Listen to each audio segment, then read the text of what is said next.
नमस्कार दोस्तों, आज आपका एक बार फिर से स्वागत है हमारे YouTube चैनल पर। ऐसी ही और जानकारी प्राप्त करने के लिए हमारे चैनल को सब्सक्राइब करते रहिएगा। भगवान शिव कहते हैं, जो भी मनुष्य इन 6 बातों को समझ लेता है वह कभी दरिद्र नहीं रह सकता। एक समय की बात है, एक गांव में 2 औरतें रहती थी। एक के पास भैंस थी और दूसरी के पास बकरी थी। जिसके पास भैंस थी वह औरत सही तरीके से किसी भी चीज को संभाल कर रखना नहीं जानती थी।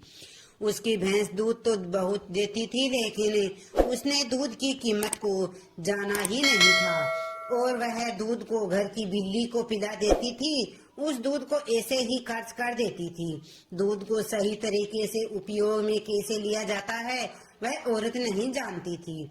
और जिस औरत के पास बकरी थी वह दूध की कीमत को जानती थी और वह दूध की एक एक बूंद को बचा कर रखती थी और उसी से दही जमाकर घी निकालती थी। और धीरे धीरे वह औरत बहुत सारा घी इकट्ठा कर लेती है। अब जिसके पास भैंस थी उसने दूध की अहमियत कभी नहीं जानी थी, कभी भी दूध से घी निकालने के बारे में सोचा ही नहीं था। फिर एक दिन उसके घर में कुछ मेहमान आ जाते हैं और मेहमानों को रूखी सूखी रोटी तो नहीं खिलाई जा सकती, यह तो आप हम सभी को जानते हैं। तो इसलिए वह औरत उस औरत के पास जाती है जिसके पास बकरी थी। उस औरत के पास से एक पाव घी लेकर आती है और वह औरत यह कहकर घी लाती है कि मैं जल्द ही अपनी भैंस का दूध निकाल कर घी निकालूंगी और मैं तुम्हें तुम्हारा घी एक पाव घी वापस लौटा दूंगी। और बकरी रखने वाली औरत उसको एक पाव घी दे देती है उधार के तौर पर। और फिर वह औरत अपने मेहमानों को खाना खिला देती है। उसके बाद वह बहुत दिन निकल जाते हैं, लेकिन वह भैंस रखने वाली औरत उसको घी वापस नहीं करती है। एक दिन फिर बकरी रखने वाली औरत भैंस रखने वाली औरत के पास जाती है और कहती है कि मैंने तुम्हें एक पाव घी दिया था, तो मैं वह घी एक पाव वापस लेने आई हूँ। यह सुनकर वह औरत कहती है, कौन सा घी? तुम भला मुझे घी कैसे दे सकती है? मेरे पास तो भैंस है और तेरे पास तो बकरी है। मैं भला तुमसे घी उधार क्यों मांगूंगी? मेरे पास तो इतनी बड़ी भैंस है और उसको तो मैं बहुत सारा दूध भी होता है, मैं तो उससे घी निकाल लूंगी। मैं भला तुमसे घी उधार क्यों लूंगी? यह कहकर वह घी देने से मना कर देती है और बकरी रखने वाली औरत वापस अपने घर आ जाती है। उसको यह पता था कि कोई भी अब मेरी बात का विश्वास नहीं करेगा क्योंकि उसके पास भैंस है। लेकिन फिर भी उसने कई लोगों से कहा, परंतु इस बात पर कोई मानने को तैयार ही नहीं था। सबका जवाब एक सा था कि भला भैंस रखने वाली औरत बकरी रखने वाली औरत से घी क्यों लेगी? यह बात कोई भी मानने को तैयार नहीं था। उसी गांव से बाहर कुछ दूर पर एक संत रहते थे और फिर वह बकरी रखने वाली औरत उस संत के पास जाती है और उनसे अपनी समस्या बताती है। उसके बाद वह संत भैंस रखने वाली औरत को बुलाते हैं। फिर वह औरत भी उस संत के पास आ जाती है और वह भी अपनी बात बताते हुए कहती है कि हे गुरुदेव, यह झूठ बोल रही है, मेरे पास तो भैंस है और मैं भला इससे घी क्यों लूंगी? अब उस संत को इसका फैसला करना था कि क्या सच है, मैं भैंस रखने वाली औरत ने बकरी रखने वाली का घी उधार लिया है या नहीं, क्योंकि बकरी का तो दूध बहुत कम होता है और भैंस का तो दूध बहुत ज्यादा होता है। क्या जरूरत पड़ गई कि एक भैंस वाली को बकरी वाली से घी उधार लेना पड़ा? अब संत बहुत देर तक सोचते रहे और उसके बाद दोनों औरतों को अपने पास बुलाकर एक एक लोटा पानी देते हुए कहते हैं कि यह पानी लेकर जाओ और दोनों ही अच्छे से हाथ धोकर और पैर और मुंह धोकर आओ।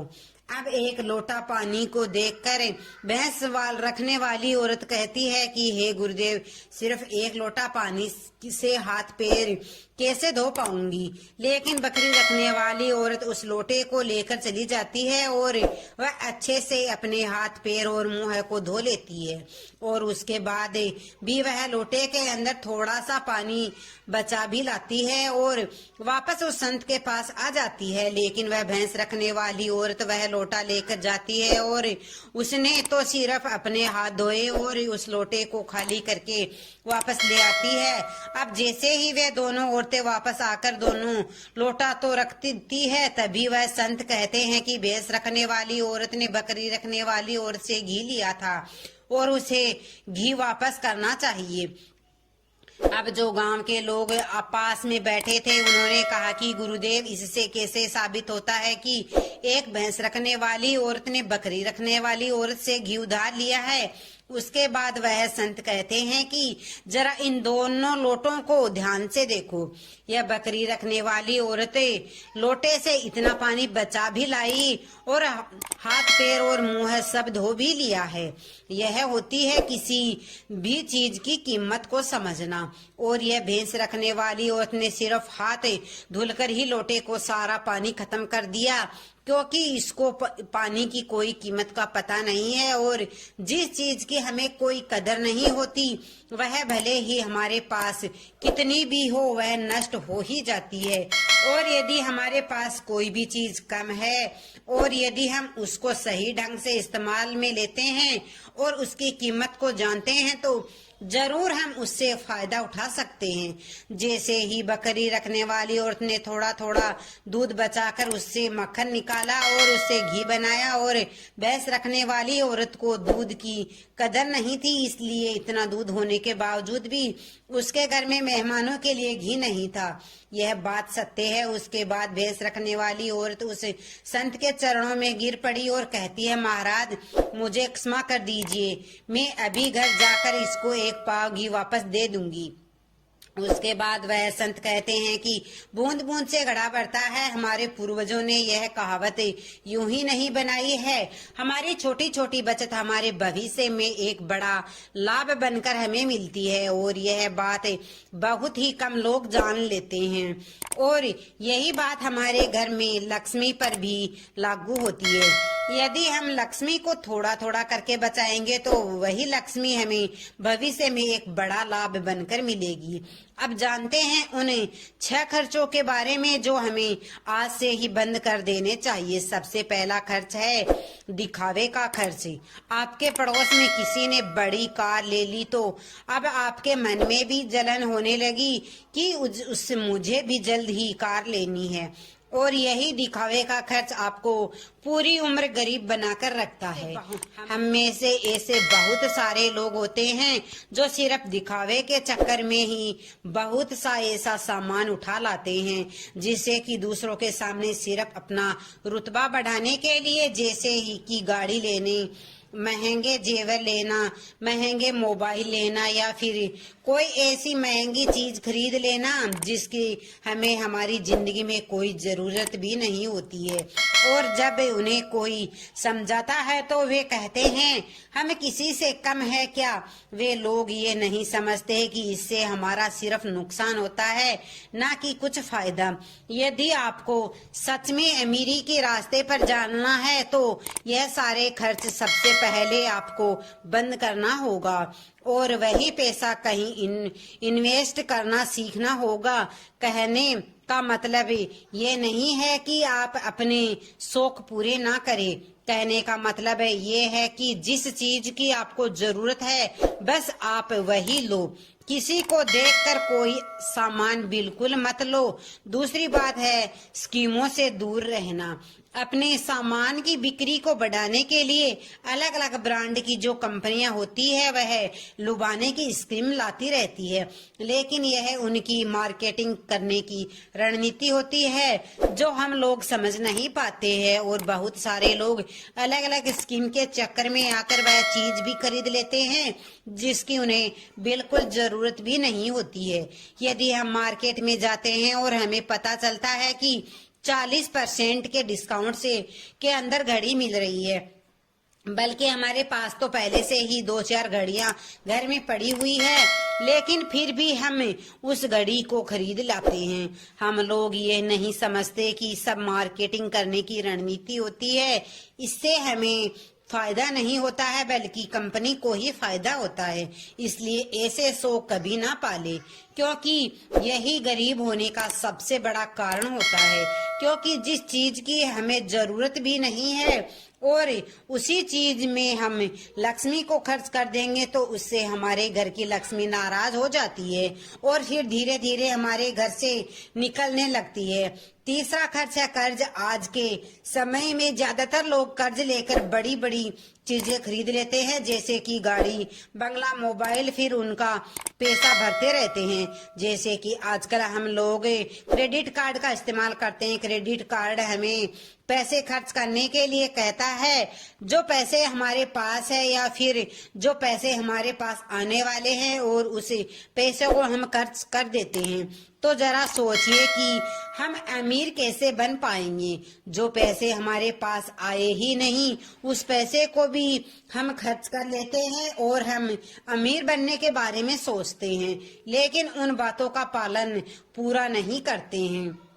और बहुत सारे लोग तो ऐसे भी होते हैं जो लोन लेकर जमीन खरीद लेते हैं और यह सोचते हैं कि जब हमें इससे फायदा होगा तो हम लोन वापस कर देंगे, लेकिन वे लोग यह नहीं समझते कि जितना हमें इससे फायदा होगा उससे ज्यादा तो हमें लोन का ब्याज भरना पड़ सकता है। जितना हमें इससे फायदा होगा उससे ज्यादा तो हमें लोन का ब्याज भरना पड़ जाएगा।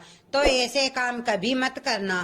कर्ज लेने कोई भी चीज का ना खरीदे, कर्ज लेकर कोई भी चीज ना खरीदे। चौथी और सबसे बड़ी बात यह है कि आप अपने पैसों को कैश में रखकर ही खर्च करें। कभी भी मोबाइल फोन के किसी भी ऐप का उपयोग करके पैसे खर्च ना करें। शायद पता नहीं होगा कि आप कोई भी सामान खरीदते हो या फिर फोन से पेमेंट करते हो तो आपको आपके पैसे खर्च करने पर ज्यादा तकलीफ नहीं होती है, क्योंकि वह पैसा आपकी जेब से नहीं गया। लेकिन वहीं पर यदि आप अपनी जेब से निकालकर पैसे खर्च करते हैं तो आपका थोड़ा सा महसूस तो होगा कि पैसे खर्च हो रहे हैं। अगर आपको यकीन ना हो तो आप ऐसे करके देख लेना, मार्केट जाना और फिर किसी भी सामान का पैसा अपने फोन पे करना, जिससे आपको ज्यादा महसूस नहीं होगा कि आपका पैसा खर्च हो रहा है।